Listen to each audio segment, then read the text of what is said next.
Okay students, तो थोड़ा inconvenience हो गया था। मैं आपको 2 वीडियो सेंड करूंगा, आप उनको प्लीज़ देख लीजिएगा। तो पहली वीडियो जो आएगी इससे रिलेटेड केमिकल काइनेटिक्स से आपके पास पहुंच जाएगी। थोड़ा प्रॉब्लम हुई थी, नो प्रॉब्लम। अब नेक्स्ट मैं आपको लेके चलता हूं।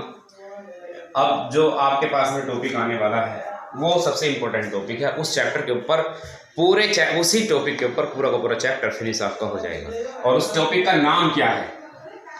Rate of reaction. The name of the topic is rate of reaction, जिसके बारे में आपने केमिकल काइनेटिक्स के डेफिनेशन में बात की है। क्या केमिकल काइनेटिक्स क्या है? Chemical kinetics is a branch of chemistry which deals with the study of the rate of reaction, factors affecting the rate of reaction and the mechanism by which the chemical reactions proceeds. Okay, so chemical rate of reaction यहाँ पर क्या है? आप सब लोग देख करके समझ रहे होंगे कि रेट ऑफ रिएक्शन मतलब रिएक्शन का होने वाला रेट, यानी वो रेट क्या है जिस रेट से रिएक्शन होने वाली है। रेट ऑफ रिएक्शन मतलब किस रेट से वो केमिकल रिएक्शन होगी। आपको खुद समझ में आ रहा होगा कि यहाँ पर डेफिनेटली टाइम का जरूर अपना कोई ना कोई रोल रहा होगा। तो यहां मैं आपको बता देना चाहता हूं, rate of reaction is equal to, क्या होता है रेट ऑफ रिएक्शन? मैं फॉर्मूला लिख रहा हूं और यहीं से आपकी डेफिनेशन रेडी हो जाएगी। Change in concentration of reactant और प्रोडक्ट विद टाइम, बस ये लिख दीजिए। तो यहां से आप अपनी डेफिनेशन रेडी कर सकते हैं without any problem. The rate of reaction may be defined as the change in the concentration of any one of the reactant और product with time. Clear? Rate of reaction may be defined as the change in concentration of any one of the reactant or product with time, that is called rate of reaction। ठीक है, rate of reaction क्या है कि किसी भी reactant या product में जो होने वाली जो उसकी कंसंट्रेशन में जो चेंजमेंट है टाइम के साथ साथ, समय के साथ साथ उसकी कंसंट्रेशन में जो होने वाला चेंज है, that is called rate of reaction. भाई आप इसको लिख सकते हैं, rate of reaction is also represented by dx upon dt। Rate of reaction is represented by dx upon dt, you can से। और अगर आपको ये नहीं लिखना है तो नो प्रॉब्लम, आप ऐसे ही रहने दीजिए। रेट ऑफ रिएक्शन की अगर बात की जाए तो it will be goes to change in concentration of any one of the reactant और product, that is dx upon that is dt, time. Change in concentration x, what is x? Change in concentration. What is t? Change in sorry with time.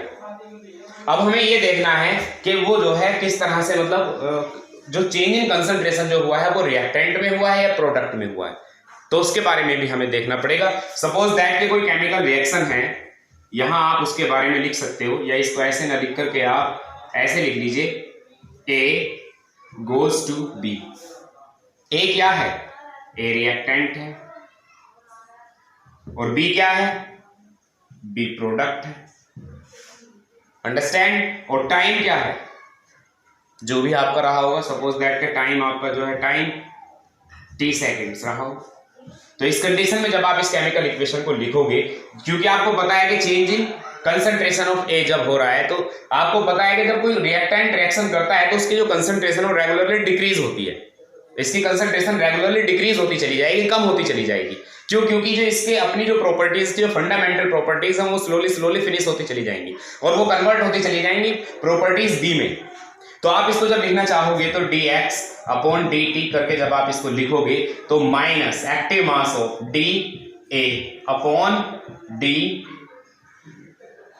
बस ये तो हो गया reactant के लिए। अब आप ये सोच रहे होंगे कि मैंने यहाँ पर साइन यहाँ निगेटिव क्यों लगाया, तो माय डियर चाइल्ड मैंने निगेटिव साइन यहाँ पर इसलिए यूज किया है क्योंकि जो कंसंट्रेशन A की है वो रेगुलरली डिक्रीज होती चली जा रही है, so it will be taken as negative sign.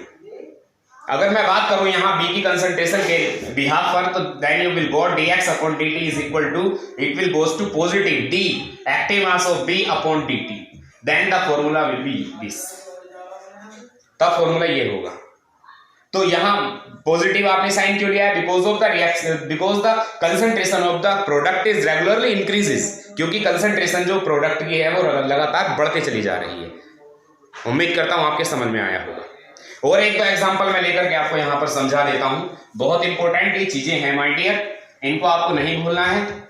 ये रेट ऑफ रिएक्शन का जो टॉपिक है वो हमेशा बेस्ट अपने आप में रहा है पूरे केमिकल काइनेटिक्स में। अब मैं आपको लेकर के चलता हूँ, मेरे पास में केमिकल इक्वेशन है, PCl5 है, फास्फोरस पेंटाक्लोराइड की जब केमिकल इक्वेशन जब इसे हीट किया जाता है तो it will goes to PCl3 and Cl2, तब ये PCl3 और Cl2 में चला जाता है। तो अब आपसे कह दिया गया कि represent this chemical reaction with rate of reaction in terms of rate of reaction. इस केमिकल रिएक्शन को जो है रेट ऑफ रिएक्शन के टर्म्स में लिखिए। तो आप कैसे लिख सकते हैं, आपको पता है dx/dt is equal to minus dPCl5/dt। ये माइनस फिर से क्यों, क्योंकि जो कंसंट्रेशन PCl5 के लगातार कम होती चली जा रही है, इसलिए माइनस साइन आया है। आगे बढ़ाइए, D active mass of PCl3/dt, ये किसके लिए लिख दिया मैंने, concentration of PCl3 with time, वो भी कैसे साइन के साथ, पॉजिटिव साइन के साथ। आगे बढ़ाइए आप, और इसको कैसे लिख सकते हो, D active mass of Cl2/dt, ये भी पॉजिटिव साइन के साथ, क्यों, क्योंकि ये भी प्रोडक्ट है। तो आपको ये पता लग गया होगा कि प्रोडक्ट की जो कंसंट्रेशन है वो लगातार इंक्रीज होती है और जो रिएक्टेंट की जो कंसंट्रेशन लगातार डिक्रीज होती है। Understand students. तो ये रेट ऑफ रिएक्शन के रिगार्डिंग आप इन केमिकल रिएक्शंस को रेट ऑफ रिएक्शन के बिहाफ में आप इस तरह से लिख सकते हैं, क्योंकि इन्हीं से आगे जो आपके न्यूमेरिकल क्वेश्चंस आपके होने वाले हैं वो इन्हीं से रिलेटेड होंगे, ये बात आप ध्यान रखना, ठीक है। तो ये हो गया आपका रेट ऑफ रिएक्शन। अब हम बात करेंगे कुछ और थोड़े से अलग टॉपिक की तरफ, वो भी रेट ऑफ रिएक्शन ही है, लेकिन उनके बारे में भी हमें बात करनी जो है बहुत जरूरी है। एग्जाम्पल के तौर पर आपके पास में एक टॉपिक आ जाता है इंस्टेंटेनियस रेट ऑफ रिएक्शन। ये क्या है, इंस्टेंटेनियस रेट ऑफ रिएक्शन, ये अलग टाइप का रेट ऑफ रिएक्शन है। तो इसके लिए मैं आपको पहले बता देना चाहता हूं कि एक ऐसा रेट ऑफ रिएक्शन जो कि एक इंस्टेंट टाइम पर कैलकुलेट करना हो। इंस्टेंटेनियस रेट ऑफ रिएक्शन में be defined as the rate of reaction, और यू कैन से, ऐसे ना कह के आप डेफिनेशन अलग तरीके से भी अपने रिप्रेजेंट कर सकते हो। कैसे, इंस्टेंटेनियस रेट ऑफ रिएक्शन में be defined as the change in concentration of any one of the reactant और product at any instant time, that is called instantaneous rate of reaction. आया समझ में मैं क्या कह रहा हूं, इंस्टेंटेनियस रेट ऑफ रिएक्शन में be defined as the change in concentration of any one of the reactant और product at instant time. Instant time का मतलब है कि किसी पर्टिकुलर टाइम पर जिस पर आप कैलकुलेट करना चाहते हो बिल्कुल वहीं पर टाइम पर हो गया कि बस यहीं पे कैलकुलेट कर, that is instantaneous rate of reaction. इसके लिए आप बात करते हैं, यहां एक हम स्लोप बना लेते हैं, इधर ये टाइम ले लीजिए 5, 10, 15, 20, यहां पर भी ले लीजिए 0.1, 0.2, 0.3, 0.4, ये क्या है, ये टाइम है। और अगर इसकी बात की जाए तो ये क्या है माय डियर, ये कंसंट्रेशन है, दिस इज कंसंट्रेशन, ये कंसंट्रेशन है। अब हमें जो है एक इंस्टेंट टाइम पर जो है इसको कैलकुलेट करना है।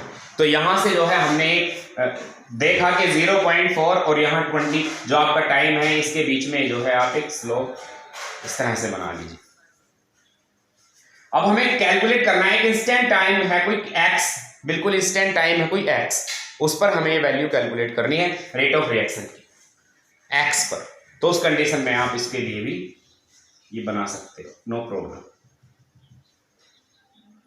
इस तरह से आप इसको कैलकुलेट कर सकते हो। बस आपको करना क्या है, ये आपको वैल्यू पता होनी चाहिए कि हमें इसको किस तरह से लिखना है, क्योंकि आपका जो फॉर्मूला है dx/dt रेट ऑफ रिएक्शन, आपको पता है अच्छी तरह से कि रेट ऑफ रिएक्शन का formula rate of reaction dx/dt। आपको पता है इंस्टेंटेनियस रेट ऑफ रिएक्शन क्या है, the change in concentration of any one of the reactant और प्रोडक्ट एट इंस्टेंट टाइम। तो इंस्टेंट टाइम पर हम dx/dt कैलकुलेट करना चाहते हैं। ये है आपकी कंसंट्रेशन और ये है आपका टाइम। तो कंसंट्रेशन आपका जो भी रहा, जो भी आप कंसंट्रेशन देखना चाहते हो, सपोज दैट कि आपकी जो कंसंट्रेशन है वो 0.4 है, टाइम कितना है आपके पास में 20 सेकेंड्स है, आप ये ले सकते हो।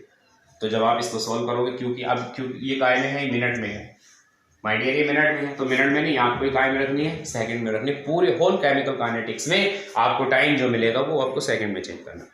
तो यहाँ से आप करें 0.4/26 जब 12 पॉइंट हटाएंगे एक और 0 आपको मिलेगा। अब आप जब इसे सॉल्व 0.0000 एक और 0 फिर 0, अभी भी देखना क्या ये हो सकता है, यस अब ये हो सकता है 3 से 3 12 3 जा ओके, व्हाट इज लेफ्ट, फिर से यही आता है 0.0033। ओके, ये आपका इस तरह से इंस्टेंटेनियस रेट मीन्स एक इंस्टेंट टाइम पर कैलकुलेट करना, एक इंस्टेंट टाइम पर कैलकुलेट करना। मान लीजिए कि हम इस टाइम पर कैलकुलेट करना चाहते हैं इंस्टेंट टाइम पर, तो बस इसके अकॉर्डिंग लिखें। तो ये है आपका इंस्टेंटेनियस रेट ऑफ रिएक्शन, एक पर्टिकुलर टाइम पर रेट ऑफ रिएक्शन का कैलकुलेट करना, that is instantaneous rate of reaction. अब एक और यहां पर रेट ऑफ रिएक्शन आपका वेट कर रहा है, उसके बारे में भी हम बात करते हैं। उसका नाम क्या है, that is average rate of reaction. एक टॉपिक आपका ये आ गया, एवरेज रेट ऑफ रिएक्शन। तो इसके लिए भी आपको फिर से वही हेल्प लेनी होगी, इस तरफ टाइम है और इस तरफ कंसंट्रेशन, ठीक है। सपोज दैट की कंसंट्रेशन आपकी पहले 0.02, उसके बाद 0.04, 0.06 ये, और टाइम आपका यहाँ पर 5, 10, 15 एंड 20, ये आपने टाइम भी लिया। तो आपने ये देखा कि स्टार्टिंग में हमें ये पता लगा कि जो कंसंट्रेशन थी स्टार्टिंग के 10 सेकेंड्स में वो 0.044 थी, और उसके बाद फिर ये पता लगा कि 20 मिनट के बाद जो उसकी कंसंट्रेशन है वो 0.022 है। यहां से ऐसे कर लीजिए। तो एवरेज रेट ऑफ रिएक्शन को कैलकुलेट करने के लिए एवरेज रेट ऑफ रिएक्शन के लिए आपको क्या करना होगा, फॉर्मूला आपको लेना होगा, माइनस से शुरुआत करनी होगी, minus x2 minus x1 upon T2 minus T1। ये फॉर्मूला आपका रहेगा यहाँ पर।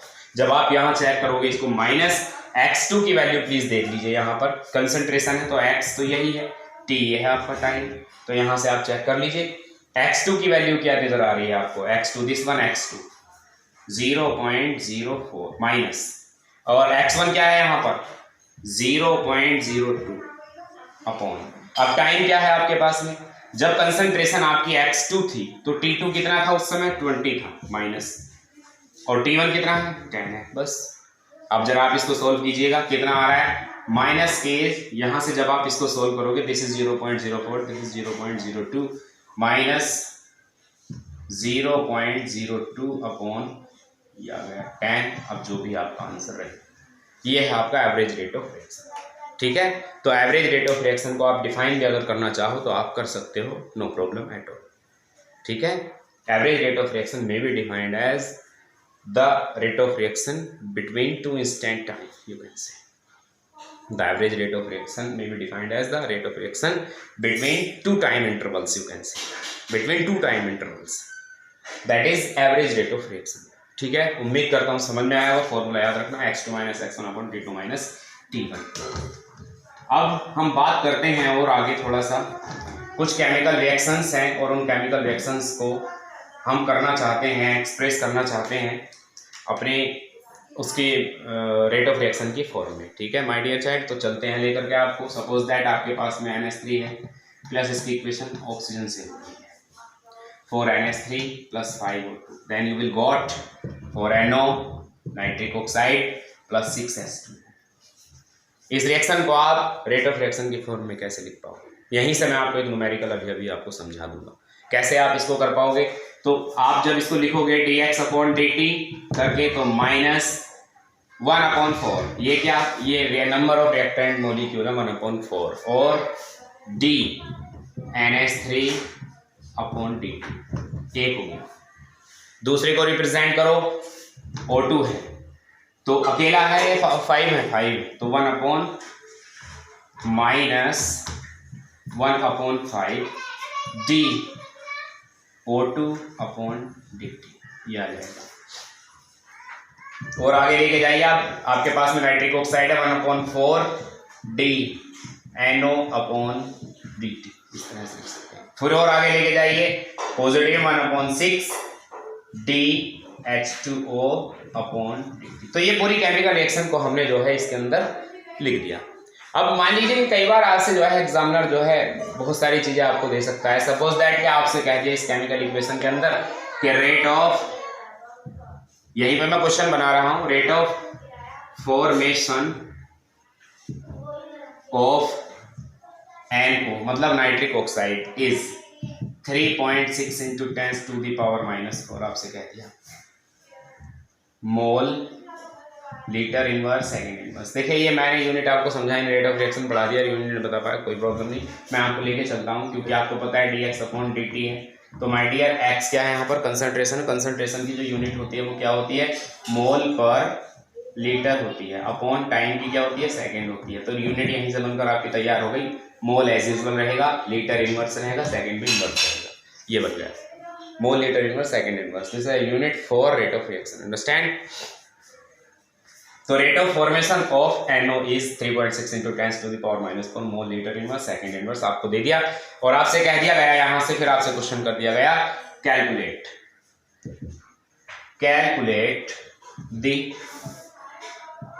रेट ऑफ disappearance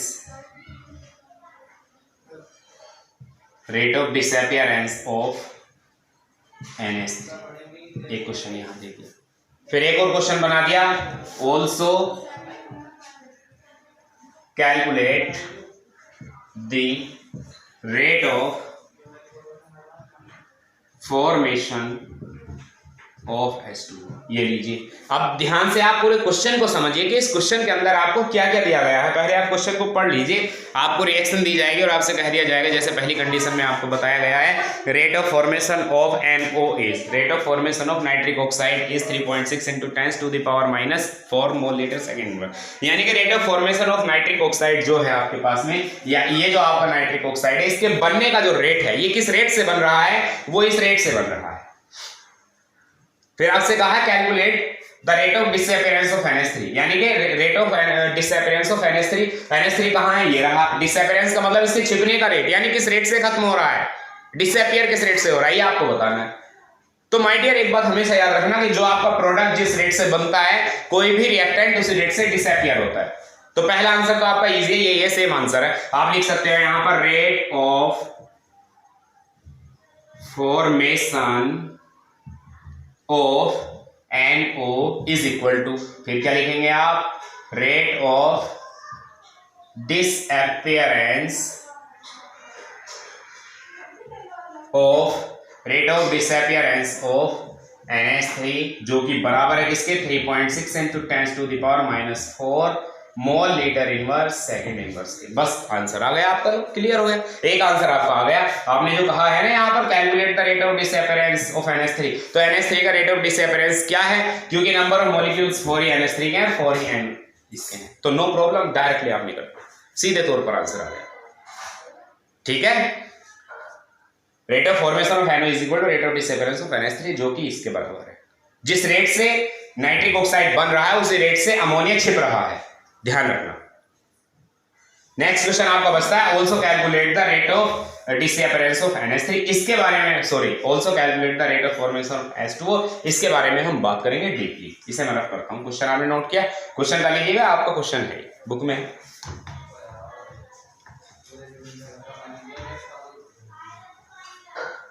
अब जबकि आपसे कह दिया गया है कि calculate the rate of formation of H2O, rate of formation of H2O को पहली बात यह है कि आप इनको लिखेंगे कैसे।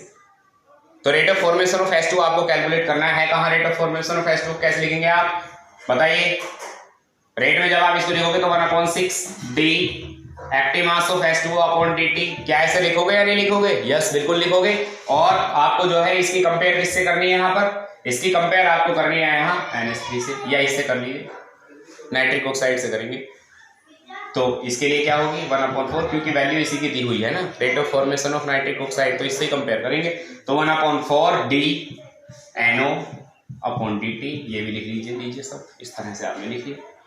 तो माय डियर चाइल्ड आपको कैलकुलेट क्या करना है, आपको कैलकुलेट करना है rate of formation of H2O। तो यहाँ 6 का यहाँ पे कोई काम नहीं, हटाइए इसको यहाँ से, तो ये हो जाएगा D H2O upon dt is equal to, जब ये नीचे से जाएगा तो ये ऊपर जाएगा 6/4 और D NO अपॉन dt।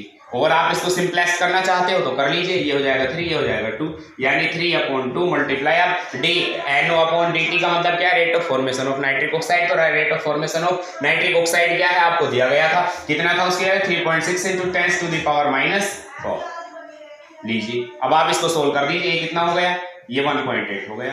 तो आपके पास में बचता है 18 से कितने होते हैं 5.4 into 10⁻⁻⁴ mole litre inverse second inverse. This is the rate of formation of H2O। इस तरह से करना है, बहुत आसानी से आपने कर लिया। जो वैल्यू आपको दी गई थी उसकी कंपेयर H2O से करा लिया आपने, जो कैलकुलेशन करना था वो कर दिया आपने, नो प्रॉब्लम एट ऑल। ठीक है, तो ये इस तरह के भी क्वेश्चन आपको यहाँ से मिल सकते हैं।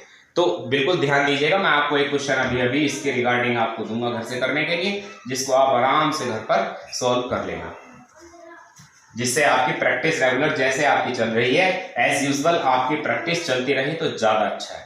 ओके, अब लेकिन उससे पहले मैं आपसे बात करना चाहूंगा यहाँ पर कि एक और टॉपिक मेरे पास में है, factors affecting the rate of reaction. Rate of reaction को अफेक्टेड करने वाले फैक्टर्स क्या हैं, क्या क्या हैं? तो सबसे पहले मैं लेकर के यहाँ पर चलता हूँ, किसी भी केमिकल रिएक्शन में जो सबसे इंपॉर्टेंट रोल होता है वो टेम्परेचर का होता है। तो टेम्परेचर की भी हम यहाँ पर बात करेंगे। तो लगातार when the temperature is increase, याद रखना, when the temperature is increase in mostly chemical reaction the rate of reaction is also increase. When the temperature is increased, the rate of reaction is also in mostly chemical reaction is increased. And one thing I would like to tell you one thing, my dear child, that in most of the chemical reactions, when the you can say that when 10 degree Celsius temperature is increases in a chemical reaction, किसी भी chemical reaction में जब 10 degree Celsius temperature increase कर दिया जाता है तो आप याद रखना उसका जो रेट ऑफ रिएक्शन है ना, dx अपॉन जो dt है, वो नियर अबाउट डबल हो जाता है। रेट ऑफ रिएक्शन की ये कहानी है टेम्परेचर के regarding. Every 10 degree Celsius temperature the rate of reaction is become double. Understand? Temperature हो गया। Number 2, concentration. When the concentration is increase, when the concentration of any one of the reaction or any one of the reactant is increased, concentration बढ़ने के साथ साथ rate of reaction हमेशा increase होता है, ये भी ध्यान रखना। concentration का मतलब क्या है कि अभी आपके पास में आपने ऐसे मान लीजिए कि कोई बीकर है, अब उस बीकर के अंदर आपने 50 ml वाटर और 50 ml H2SO4 आपने मिला लिया, दोनों मिले हुए हैं। अब क्या है कि 50-50% पर हालांकि कहा जाएगा कंसंट्रेटेड सॉल्यूशन है, लेकिन अब आपने इसके पास में जो है 25 ml H2SO4 आपने इसमें ऐड कर दिया, तो अब क्या है, कंसंट्रेशन H2SO4 की डिक्रीज हो गई, इंक्रीज हो गई? इंक्रीज हो गई, ऑफ कोर्स इंक्रीज हो गई। ओके, तो ये है कंसंट्रेशन जैसे जैसे बढ़ेगी रेट ऑफ रिएक्शन भी उतना ही ज्यादा होगा। क्यों होगा भाई? क्योंकि जो यहाँ करंट कैरिंग जो आपके आयंस है ना, जो आयंस हैं जिनके ऊपर डिपेंड करता है रेट ऑफ रिएक्शन, उनकी लगातार जो संख्या वो लगातार बढ़ रही है। ठीक है। नंबर 3, अगर हम बात करें यहाँ पर सरफेस एरिया, सरफेस एरिया की अगर हम बात करते हैं तो याद रखना, greater the area more will be rate of reaction, dx upon dt rate of reaction है, greater the area more will be rate of reaction. Understand? ये आगे अब तक की आपकी थर्ड प्रॉपर्टी। नंबर 4 आपके पास में, अब मैं लेंगे टेम्परेचर आ गया, कंसंट्रेशन आ गया, इसी के साथ साथ सरफेस एरिया आ गया, और अब मैं यहां पर बात करने वाला हूं यहाँ पर presence of catalyst. Presence of catalyst, तो कैटलिस्ट की जो प्रेजेंस है वो क्या कर देती है? कैटलिस्ट की जो प्रेजेंस है वो हमेशा केमिकल रिएक्शन की जो रेट है dx अपॉन dt को वो हमेशा इंक्रीज करने का काम करती है। इसी तरह यहां पर एक और मैं आपको बता रहा हूं, number 5, nature of reactant. Reactant का नेचर किस तरह का है वो भी बात बहुत मायने रखती है। नेचर ऑफ रिएक्टेंट किस तरह का है बताइए? नेचर ऑफ रिएक्टेंट, मान लो कि अगर कोई आयनिक कंपाउंड है, कोई आयनिक कंपाउंड है, तो then dx upon dt will be greater, वो बहुत ज्यादा होगा। ठीक है। और अगर कोई ऑर्गेनिक है तो ऑर्गेनिक की जो रिएक्शन होती है वो हमेशा स्लो होती है, तो उसका जो रेट ऑफ रिएक्शन होगा ना dx अपॉन dt वो हमेशा स्लो होगा, लेस होगा। Always remember, nature of the reactant पर भी ये चीज डिपेंड करती है कि रेट ऑफ रिएक्शन किस तरह से आगे बढ़ेगा और किस तरह से आगे नहीं बढ़ेगा। ठीक है माय डियर। तो अब मैं आपको एक क्वेश्चन आपको घर से करने के लिए अभी दे देता हूं, जिससे कि आपकी प्रैक्टिस जो है बनी रहेगी। प्रैक्टिस जरूरी है, practice makes a man perfect always. ठीक है माय डियर, तो उसके लिए मैं आपके लिए एक बहुत ही सिंपल सा क्वेश्चन लेकर के आया हूँ और आप उसको जो है सॉल्व करके मुझे बताओगे। ठीक है, रेगुलर प्रैक्टिस। देखिए क्योंकि अब यहाँ रेगुलर तो आप लोगों से बातचीत हो नहीं पा रही है बिल्कुल एकदम फेस टू फेस। जब एक फेस टू फेस बातें होती हैं तो उसका एक अपना एक अलग इम्पोर्टेंस होता है, लेकिन अभी वो बात नहीं है। हालांकि हम पूरी कोशिश कर रहे हैं कि आपके बिल्कुल भी किसी भी तरह की कोई कसर आपके साथ छोड़ी नहीं जाए, लेकिन फिर भी समझ रहे हो आप। ठीक है,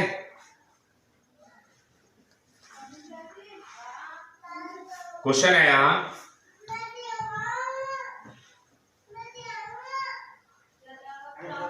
नाइट्रोजन डाइऑक्साइड यानी NO2